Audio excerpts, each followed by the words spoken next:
হুমায়ুন আহমেদের উপন্যাস এই বসন্তে পর্ব ১। সে ছাড়া পেল বসন্তকালে। কড়া রোদ চারদিকে, বাতাস উষ্ণ, গেটের বাইরে প্রকাণ্ড শিমুল গাছের লাল লাল ফুল। বসন্তকালের লক্ষণ এই একটাই, সে একটা সিগারেট ধরিয়ে উদাস চোখে শিমুল গাছের দিকে তাকিয়ে রইল। অ্যাসিস্ট্যান্ট জেলার সাহেব তাকে শম্ভুগঞ্জ পর্যন্ত জেলের একটি পাক এবং ৩০টি টাকা দিয়েছেন এবং খুব ভদ্রভাবে বলেছেন, জহুর ভালোভাবে থাকবে। চারা পাবার দিন সবাই খুব ভালো ব্যবহার করে। জহুর আলী ৬ বছর ৩ মাস পর নীলগঞ্জের দিকে রওনা হলো। কড়া রোদ, বাতাস উষ্ণ ও আর্দ্র, বসন্তকাল। দবির মিয়া নীলগঞ্জ বাজারে ১০ মণ ডাল কিনতে গিয়েছিল। ডাল কেনার কথা ছিল ১৫ মণ, কিন্তু টাকা জোগাড় হয়নি। টাকাটা দেবার কথা ছিল তার শ্বশুরের। শেষ মুহূর্তে তিনি খবর পাঠিয়েছেন এখন কিছুই দিতে পারবেন না, হাত টান, বৈশাখ মাসের দিকে চেষ্টা করবেন। বৈশাখ মাসে টাকা দিয়ে সে কি করবে? দবির মিয়া ডালের আড়তে ঘুরতে ঘুরতে তার শ্বশুরকে কুৎসিত একটা গালি দিল। এই লোকের উপর ভরসা করাটা মস্ত বোকামি হয়েছে, শালা মহা হারামি। দবির মিয়া মুখ কালো করে ডালের বাজারে হাঁটাহাঁটি করতে লাগলো। ২ দিনে বাজার চড়ে গেছে। সরসটা হয়েছে ২২৫। এত দাম দিয়ে ডাল কিনে রাখলে কয় পয়সা আর থাকবে? ডালের পাইকারও বেশি আসেন। সেতাবগঞ্জের কোনো ব্যাপারই নেই, সেখানে কত করে বিক্রি হচ্ছে কে জানে। সে বিষণ্ণ মুখে এক চায়ের স্টলে ঢুকে পরপর ২ কাপ চা খেয়ে ফেলল। ৫০ পয়সা করে কাপ। কোনো মানে আছে? কি আছে এর মধ্যে যে ৫০ পয়সা দাম হবে? তার মেজাজ ক্রমেই উষ্ণ হতে লাগলো। এই অবস্থায় সে খবর পেল জহুর ছাড়া পেয়ে বাড়ি এসেছে। খবরটা প্রথমে সে বিশ্বাস করতে পারল না। জহুরের মেয়াদ হয়েছে বছরের, এখনো তো বছরও হয়নি। জেল ভেঙে পালিয়েছে নাকি? দবির মিয়া ৩য় কাপ চায়ের অর্ডার দিয়ে সিগারেট ধরালো। এই মুহূর্তে বাড়ি ফিরে যাওয়া দরকার, কিন্তু পরের কাটে দাম আরও চড়বে। এই বছর ডালের ফলন কম হয়েছে, কিনতে হলে এখনই কিনে ফেলা উচিত। সেতাবগঞ্জের খবরটা তার আগে জানা দরকার। দবির মিয়া শেষ পর্যন্ত ২১৯ টাকা দরে ৯ মণ ডাল কিনল। আগামীকাল ডালের ব্যাপারী বস্তাগুলো পৌঁছে দিবে। বাড়ি ফিরতে তার অনেক রাত হলো। আজ সকাল সকাল ফেরা দরকার ছিল, অথচ আজই দেরি হলো। জুমা ঘর পার হতে দবির মিয়া দেখল সমস্ত অঞ্চলটা অন্ধকার। জ্বর নেই, বাদল নেই, অথচ কারেন্ট চলে গেছে। এর মানে কি? সেই যদি রোজ হারিকেনি জ্বালাতে হয়, তাহলে টাকা পয়সা খরচ করে লাইন আনার কোনো মানে হয়? এসব ফাইজলামি না। দবির মিয়ার বাড়ির সামনের বারান্দায় জহুর বসেছিল। তার সামনের মোড়াতে যে বসে আছে সে খুব সম্ভব অঞ্জু। অন্ধকারে ভালো মতো দেখা যাচ্ছে না। দবির মিয়া বলল, কে? অঞ্জু উঠে ভিতরে চলে গেল। জহুর অস্পষ্টভাবে বলল, দুলা ভাই ভালো আছেন? হ্যাঁ, কে? আমি জহুর। আরে জহুর, তুমি কোত্থেকে? দবির মিয়া এমন ভঙ্গি করলো যেন জহুর আসার খবর সে আগে পায়নি। হ্যাঁ, কি সর্বনাশ, আমি তো কিছুই জানি না। থাক থাক, সালাম করতে হবে না। টুনি, এই টুনি, ঘর অন্ধকার, বিষয় কি? কারেন্ট নেই নাকি? হ্যাঁ? দবির মিয়া অতিরিক্ত ব্যস্ত হয়ে পড়ল। চাটা কিছু দিয়েছে? টুনি, এই টুনি, এটা কোনো কাজের না। একটা বাতি টাতি তো দিতে পারে। হাত মুখ ধুয়েছে জহির? জি না। কোনো খোঁজ খবর করেনি? অপদার্থের গোষ্ঠী।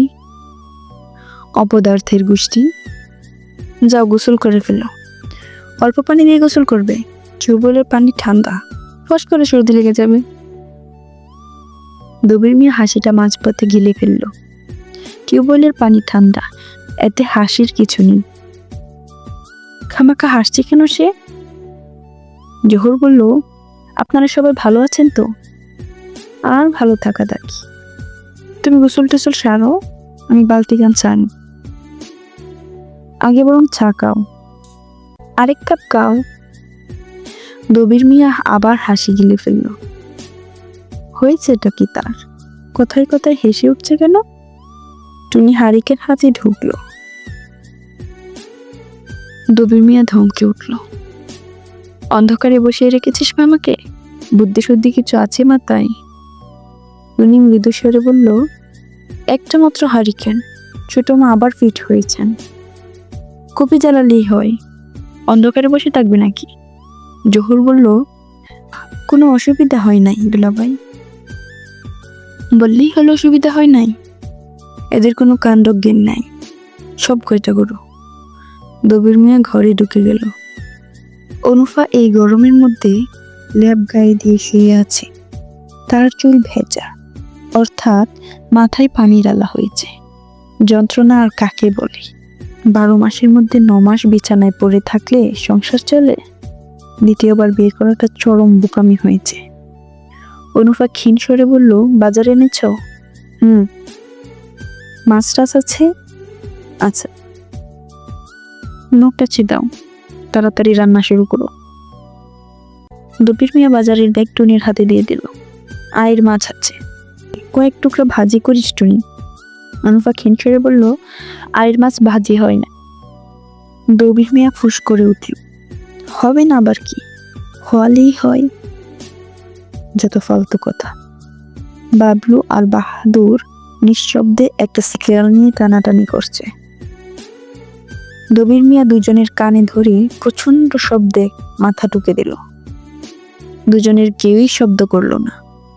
অঞ্জু মশারি কাটাচ্ছিল। দবির মিয়া তার গালেও একটা চড় কষাল। পড়াশোনা নাই? অন্ধকারে পড়বো কিভাবে? আবার মুখে মুখে কথা।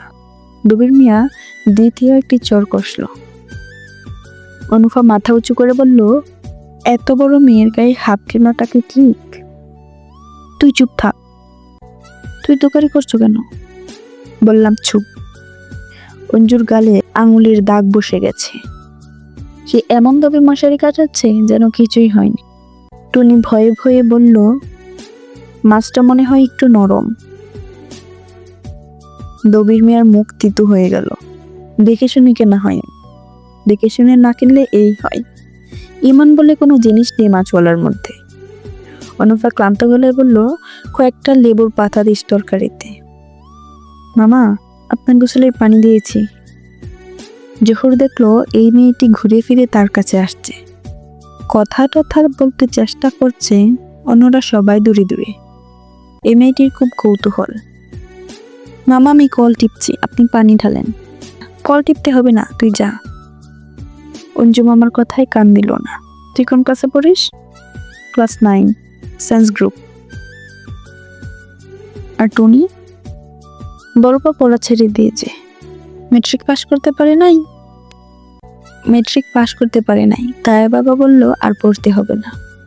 ও, বড়পার বিয়ের চেষ্টা চলছে। আগামী সোমবার দেখতে আসবে। তাই নাকি?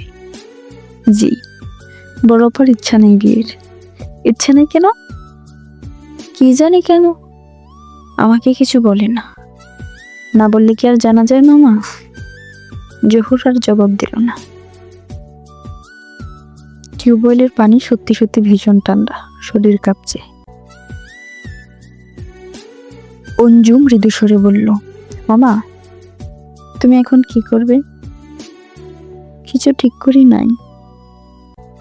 তোমার কথা কিন্তু আমার মনে ছিল, তুমি একটা গান গাইতে। মাটি মে পরম মাটি শ্রাবণ। জহুর সারা মুখে সাবান মাখতে মাখতে হঠাৎ শব্দ করে হেসে উঠল। অঞ্জু মৃদু স্বরে বলল, তোমার মনে নাই তাই না? না, কিছুই মনে নাই। আমার কথাও মনে নাই? না।